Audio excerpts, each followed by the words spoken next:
The crystal water glass exploded against the wall behind my head. I felt a shard nick my left ear, warm blood trickling down to stain the collar of the only good shirt I owned anymore. "You senile old fool," my son hissed, leaning across the dinner table at L'Aubergine, the most pretentious restaurant in downtown Chicago. "Stop embarrassing this family with your pathetic gestures." The entire dining room went quiet. 40 people, crystal forks frozen midair, a pianist who stopped playing Chopin in the middle of a phrase. Even the waiters became statues, holding silver trays of overpriced lobster. I looked down at the table. There, sitting next to a half-eaten plate of foie gras my daughter-in-law had ordered and barely touched, was the small wooden box I had brought. Inside was a pocket watch. A 927 Hamilton, gold-plated, the same model my own father had carried through the Korean War. I had spent 6 months tracking one down. I had paid $1,800 for it from a collector in Springfield. I had the inscription engraved myself, to my grandson on his 16th birthday. Time is the only inheritance that matters. Grandpa, my son, had opened the box, looked at it for maybe 2 seconds, and laughed. Not a real laugh. The kind of laugh you do when you want everyone to know you find something beneath you. "A used watch," he announced to the table. Loud enough for the hedge fund managers and surgeons' wives to hear. Dad bought my son a used watch, probably from a pawn shop. He held it up like it was roadkill. "Marshall, sweetheart, I'm sorry. Grandpa doesn't understand that you don't give a 16-year-old garbage." My grandson, sitting 2 seats down from me, didn't say a word. He just stared at his plate. He was a good kid, quiet, sensitive. The kind of kid who reads books his parents would call weird. I saw his hand twitch toward the watch, then pull back like he'd been burned. He knew better. He had been trained. That's when my son threw the glass. My daughter-in-law leaned toward the woman next to her, a plastic surgeon's wife named something French I could never pronounce, and said in a voice meant to carry, "We've been begging him to see a doctor. He has good days and bad days. Mostly bad. We took him in out of charity, you know. He was living in his car. That was a lie. I had been living in a perfectly fine 2-bedroom in Evanston until they convinced me, for tax purposes, they said, for family, they said, to sell it and move into the basement apartment of their 12,000 square foot monstrosity in Lake Forest. That was 4 years ago. The proceeds from my house had gone into the family trust, which I now understood meant my son's pool renovation and my daughter-in-law's 3rd trip to Saint-Tropez. I picked up my linen napkin. I dabbed the blood off my ear. I stood up slowly. My knees were not what they used to be. "I'm going to step outside," I said. "Sit down," my son snapped. "We haven't even had dessert. You're going to make a scene." I looked at him. Really looked at him. I tried to find the 7-year-old who used to climb into my lap and ask me to read Where the Wild Things Are one more time. He was in there somewhere, maybe, buried under a custom-tailored suit, and 20 years of being told no was a 4-letter word. "I'm not making a scene, son," I said. "I'm leaving one." I walked past the maitre d', who avoided my eyes. I walked past the valet, who held out his hand for a tip I no longer had the cash to give. I walked out into the November cold without a coat, because my coat was at the house, which wasn't my house, which had never been my house. I walked the 4 miles back to Lake Forest. I'm 68 years old, and my hip was screaming by mile 2, but I kept walking.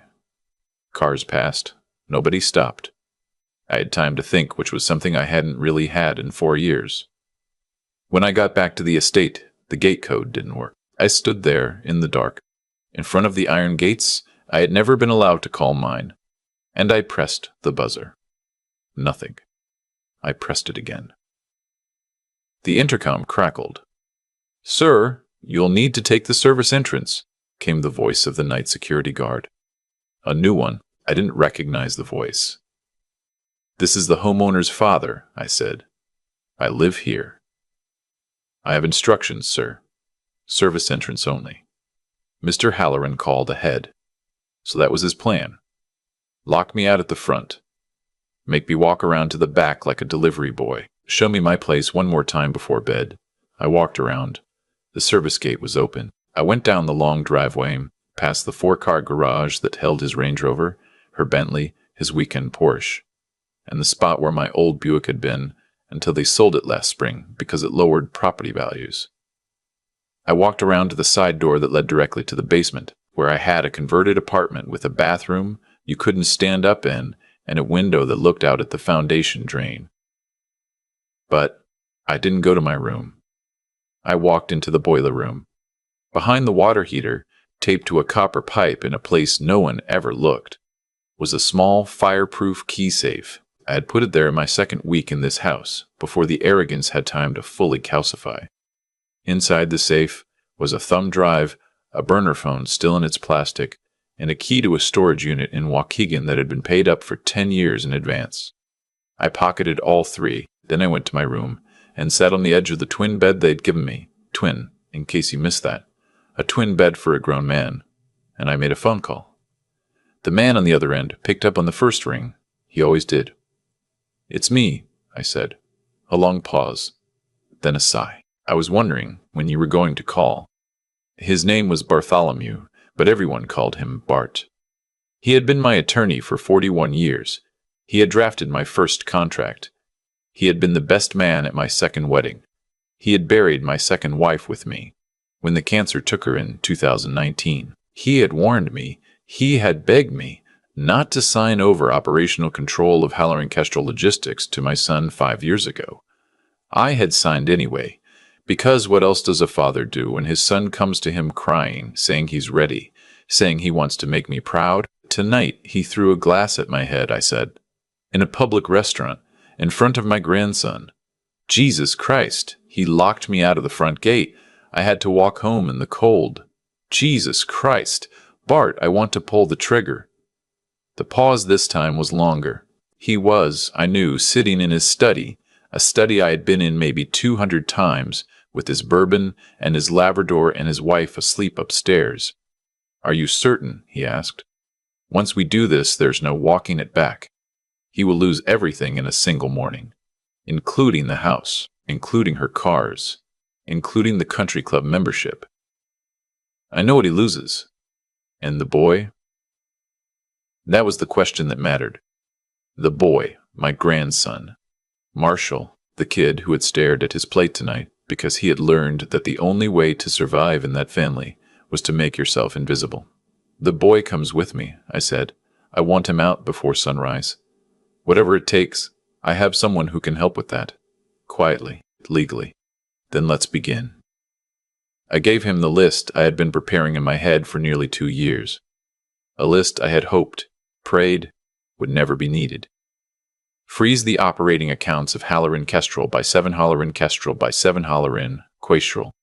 By 7 signing authority on the corporate cards. Liquidate the trust holdings into the offshore vehicle in Bermuda.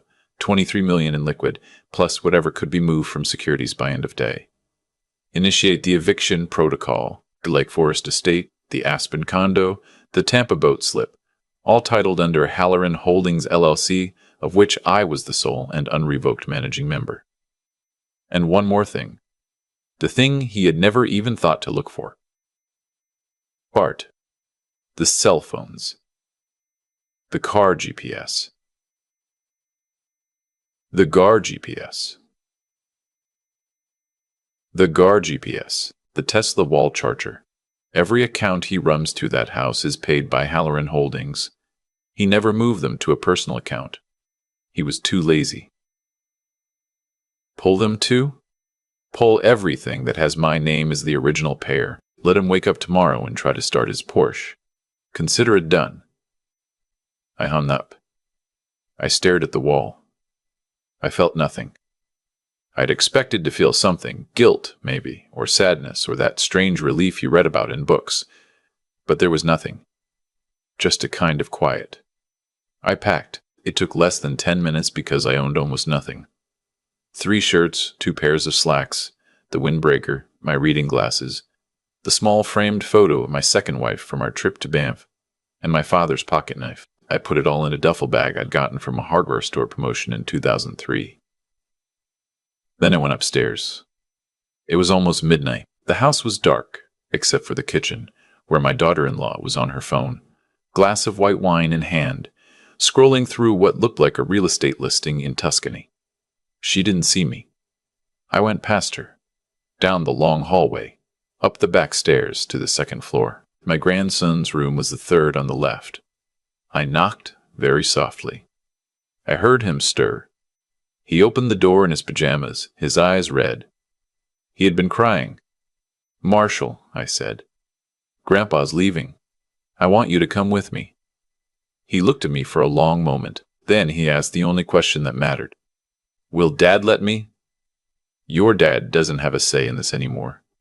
But you do. You don't have to come. If you want to stay, I'll understand. But if you want to go, you have 10 minutes to put what matters in a bag." He didn't take 10 minutes. He took 4. He came out of his room with a backpack, his laptop, a stuffed bear so threadbare I recognized it from when he was 3, and the wooden box with the pocket watch. He had pulled it out of the trash can outside L'Aubergine. He had walked back for it after his father had stormed off. He had walked back for it. I almost broke right there in the hallway. I didn't, but I almost did. "Where are we going, Grandpa?" he whispered. "Somewhere your dad can't follow," I said. We went down the back stairs. We went out the same service door I had come in. There, idling at the end of the driveway with its lights off, was a black Suburban driven by a man Bart had sent. I didn't ask his name. He didn't ask mine. He drove us to a private airfield outside Kenosha, where a small plane I had owned for 22 years through a leasing entity my son didn't know about was waiting on the runway. By 4 a.m., we were in the air over Lake Michigan, headed east. By 7 a.m., my son's world was ending. I was eating a bowl of oatmeal at a diner in Erie, Pennsylvania, when Bart called with the report. It started, he told me, with the Tesla.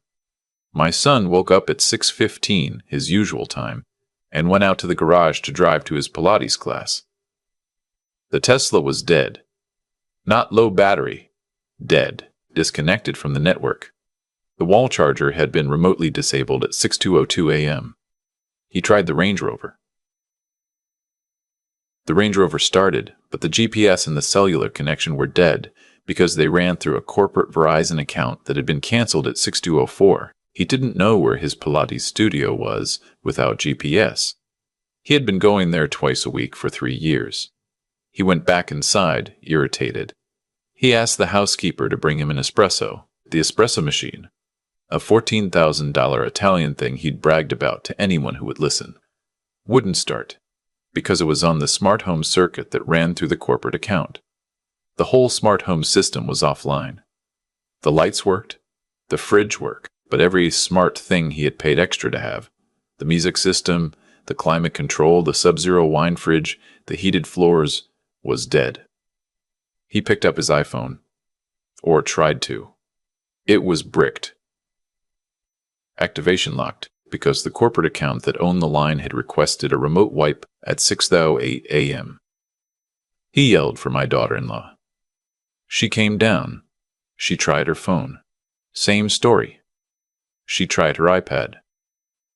Same story. She tried her iPad. Same story. She tried her American Express. Declined. She tried her Visa. Declined. She tried her Visa. She tried her debit card. Declined. By 6:45, my son was in his bathrobe in the kitchen, screaming at a dead phone, demanding to talk to whoever the hell was doing this. The housekeeper, a woman named Ines, who had worked there for 9 years and had been cordial to me when no one was watching, quietly told him she had received a wire deposit at 6 a.m., 3 months of severance, paid by Halloran Holdings, along with a notice that her employment had been transferred to a new household effective immediately. The new household was mine. She told him this with a small, careful smile. At 7:01 a.m., a Blacktown car pulled up to the front gate. Out stepped a process server, a sheriff's deputy, and a representative from Halloran Holdings, which is to say a paralegal from Bart's firm. They pressed the buzzer. My son, half-dressed, half out of his mind, came running down to the gate. The paralegal handed him a thick manila envelope. Inside were 3 documents. The first was a notice of eviction. He had 72 hours to vacate the premises at 1847 North Ridge Lane, Lake Forest. The property was owned outright by Halloran Holdings, LLC. He had no lease, no mortgage, no claim of tenancy. He was, legally, a guest, and the host had asked him to leave. The second was a notice of termination from Halloran Kestrel Logistics, effective midnight. For cause. The cause was a forensic audit Bart had been quietly running for 14 months that had documented just over $4.1 million in personal expenses my son had been routing through the company. Country club dues. His wife's plastic surgeon. A diamond bracelet for someone who was not his wife. The audit was a thing of beauty. It even had a tab for tips at strip clubs. His name was on every receipt. The third was a letter from me. Just 1 paragraph. I dictated it to Bart from the airfield. Son. Tonight I gave my grandson a watch that belonged to your great-grandfather. You called it garbage. You threw a glass at me. You locked me out of the gate. I have decided that you are correct. The watch was garbage in your hands. So I am taking back everything else of mine that is currently in your hands. I think you'll find the list is long. Dad. He didn't take it well. The first thing he did, Bart told me, was to call his wife's parents in Boca Raton. He told them to wire him $40,000 to a Western Union by noon. They told him they would think about it. They never called him back. They never sent the money. I learned later that her father had thought my son was a phony for 12 years, and was thrilled to finally have proof. The second thing he did was call his lawyer. His lawyer's name was Trevor, and Trevor had been on retainer for 6 years through a corporate account that, you guessed it, had been frozen at 6,004 a.m. Trevor took the call, but informed my son that without a clear path to payment, he could only offer 20 minutes of preliminary advice. The advice was, this is not survivable. Your father is the grantor of an irrevocable trust that you mistakenly believed was revocable. He has retained every right. You signed paperwork 5 years ago that you did not fully read. You have no standing. My son hung up on Trevor and threw the phone across the kitchen.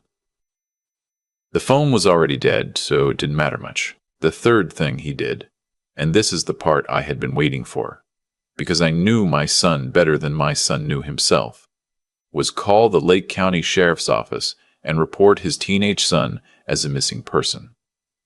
Abducted, he said, by his mentally deteriorating father. He demanded an Amber Alert. Bart had, of course, anticipated this. The Lake County Sheriff's Office was already in possession of 3 documents Bart had filed at 500 a.m.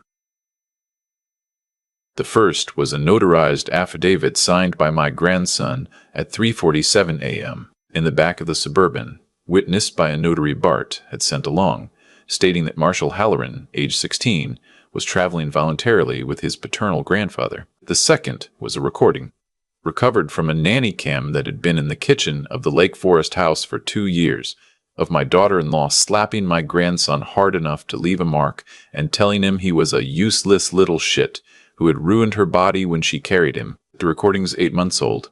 I had it because Bart had it. We had been quietly building this file for a long time.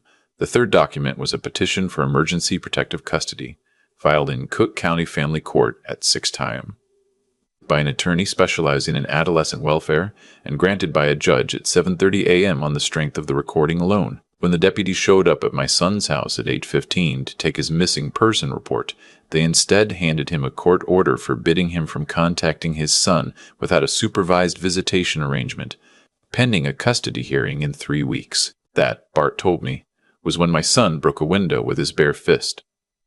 2 of his fingers, the deputy's report later noted, appeared to be fractured. They offered to call him an ambulance. He told them where they could put their ambulance. They left him bleeding on his own front lawn. We landed in Bar Harbor, Maine, at 9:45 a.m. I have a house in Maine, not a big one. A clapboard place on the water, 3 bedrooms, a wraparound porch, a dock that needs replacing every 6 years. I bought it in 1991 with the second check I ever cashed from Halloran Kestrel. I never told my son it existed. I never put his name on any of the paperwork. There's a fishing boat in the boathouse. There's a wood stove. There's a shelf of paperbacks I have been meaning to read for 30 years. My grandson hadn't slept on the plane. He was wired and exhausted at the same time, that strange chemical state teenagers go into. When we walked into the house, he stood in the middle of the living room and just looked. "Grandpa," he said, "whose house is this?" "It's mine," I said. "And it's been waiting for you." "How long?" "Since before you were born." He sat down on the couch, a couch I had bought in 1994, a couch I had not sat on in 9 years, and he started crying. Not the kind of crying you do because you're sad, the kind of crying you do when you've been holding something in for a very long time and you finally find a place safe enough to let go. I sat down next to him. I didn't put my arm around him. He wasn't a little kid anymore, and I wasn't going to force it.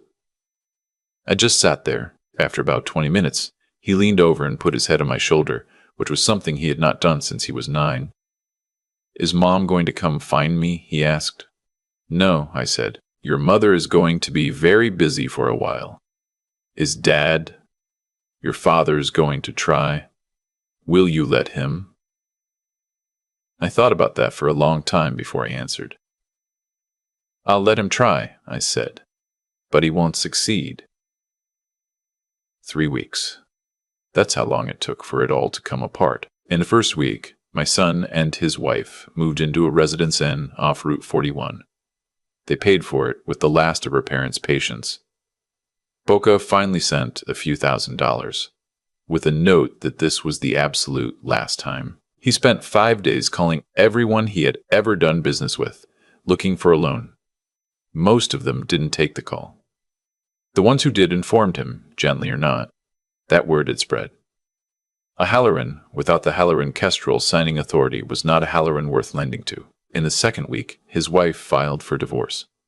This surprised exactly no one except him. The filing came with a request for an emergency support order, which her lawyer, a shark named Margolis, whom I had known for 20 years, and who, by total coincidence, owed me a favor, fumbled in a way that ensured no support would actually be paid until the assets were settled, which would take years. The filing also came with a sworn statement from her detailing emotional abuse, financial control, and an extramarital affair with a personal trainer named Brock.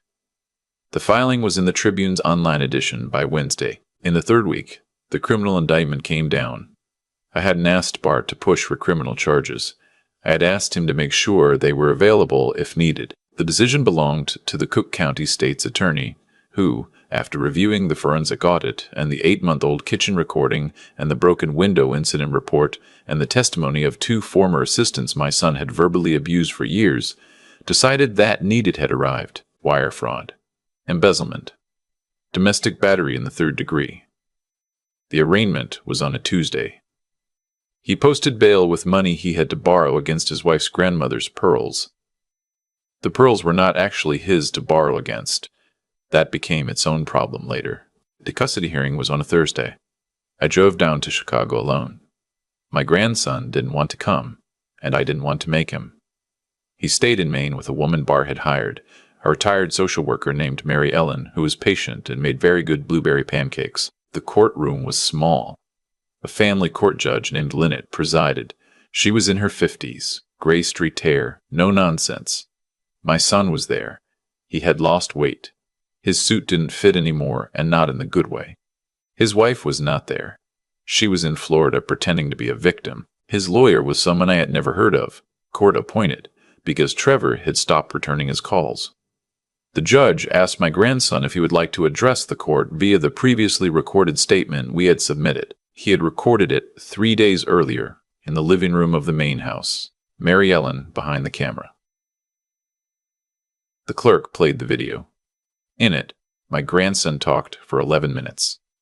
He talked about being told from age 6 that he was a disappointment. He talked about being made to wait in the car while his parents went to dinner because he had embarrassed his mother by having a stutter. He talked about his father telling him, on his 13th birthday, that his only value was as the future face of Halloran Kestrel, and he had better not screw that up.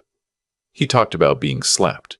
He talked about being told he was unwanted. He talked about a man who used to take him fishing on a lake somewhere he could not remember, and how that man had stopped coming around because his parents had told him the man was sick in the head, and how he had believed them until that man showed up at L'Aubergine 3 weeks ago with a pocket watch and a steady voice, and, for the first time in a decade, treated him like he was a person. When the video ended, the judge was quiet for a long moment. Then she awarded full custody to me, provisional for 90 days, permanent thereafter, pending behavioral review. My son stood up and tried to say something. The bailiff put a hand on his shoulder. He sat back down. He looked at me from across the courtroom. He looked, for the first time in years, like the 7-year-old who used to climb into my lap. I almost said something. I almost forgave him, right there in that courtroom. Because that's what fathers do, isn't it? Forgive the unforgivable, because the alternative is to admit you raised something you can't fix. But I thought about my grandson. I thought about the bruise the recording had shown. I thought about the watch and the trash can outside L'Aubergine, and the boy who had walked back for it. I didn't say anything. I stood up. I walked out. Bart was waiting for me in the hallway. "You okay?" he asked. "No," I said. "Yeah," he said. "Me neither. It's been almost a year. My grandson is 17 now. He is finishing his junior year at a small private school in Bar Harbor where they don't care about his last name. He has a girlfriend, a thoughtful kid named Oifis, whose father is a lobster man. He stutters less. He laughs more. He writes. Actual writing, not text messages, real essays and stories. And last month he showed me one he had submitted to a state contest. It came in second. He framed the certificate and hung it in his room, which is the room I used to sleep in when I came up here alone, before he existed, before any of this existed. He wears the pocket watch every day. He winds it in the morning. He's careful with it. My son did not go to prison. He pleaded down to probation and a fine. The fine he could not pay. He is currently living in a 1-bedroom apartment in Glenview, working as a mid-level account manager for a logistics company that is not Halloran Kestrel. His ex-wife married Brock. They live in Naples, Florida. I am told, by people I do not ask, that she is unhappy. I find I do not care. My son has written me 4 letters. The first was angry. I burned it in the fireplace. The second was self-pitying.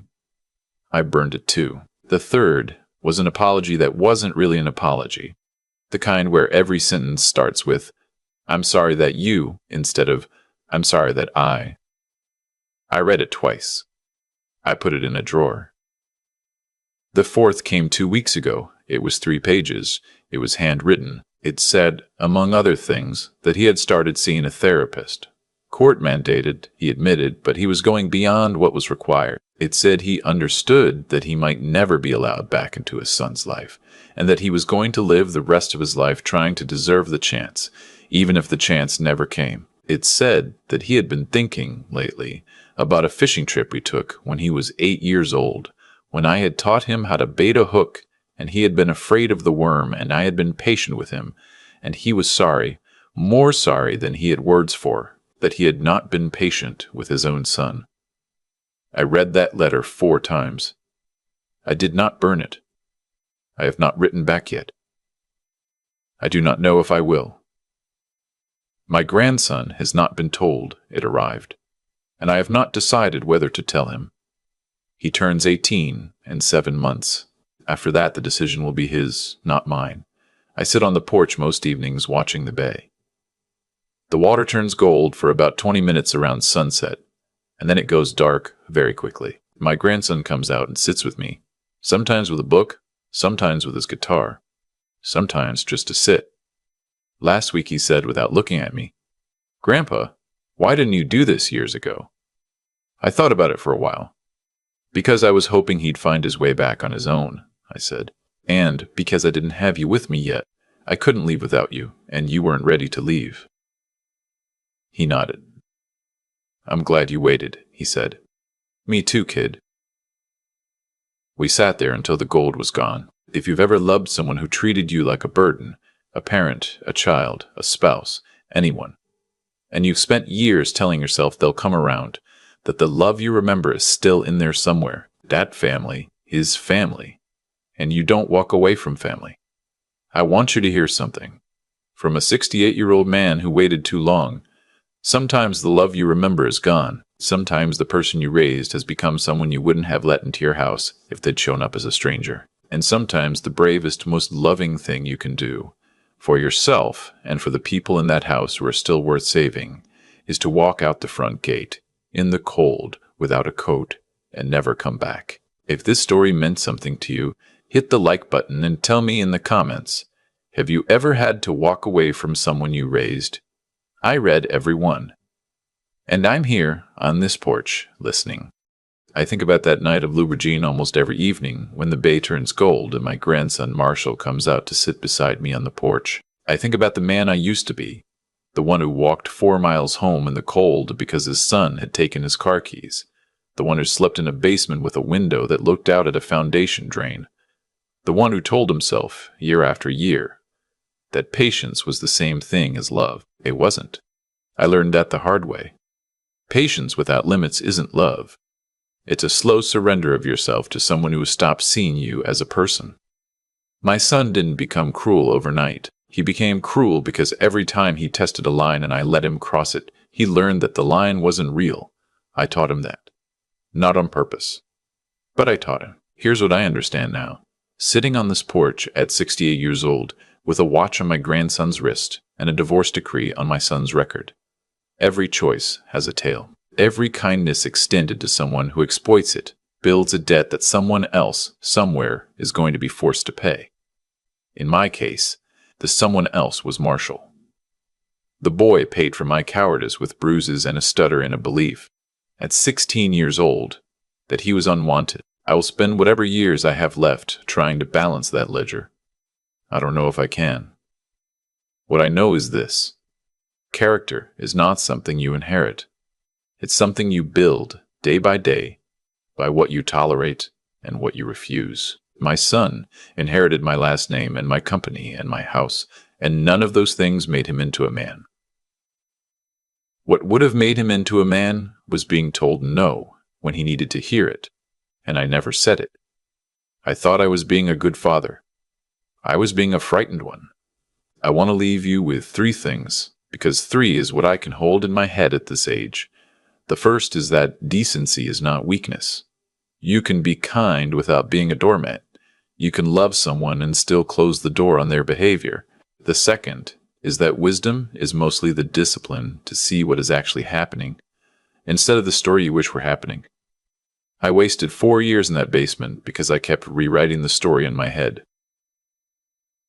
Don't do that. Look at what is in front of you. Believe it. The third is grit. The kind that lets you walk into the cold without a coat because the warm place behind you has stopped being a home. You will need it. Everyone does eventually. Marshall is going to be okay. I am going to be okay. My son might be okay someday too, but that is no longer my project. My project, for whatever time I have left, is the boy on this porch and the small good things I can still do. That's enough. It turns out it was always enough.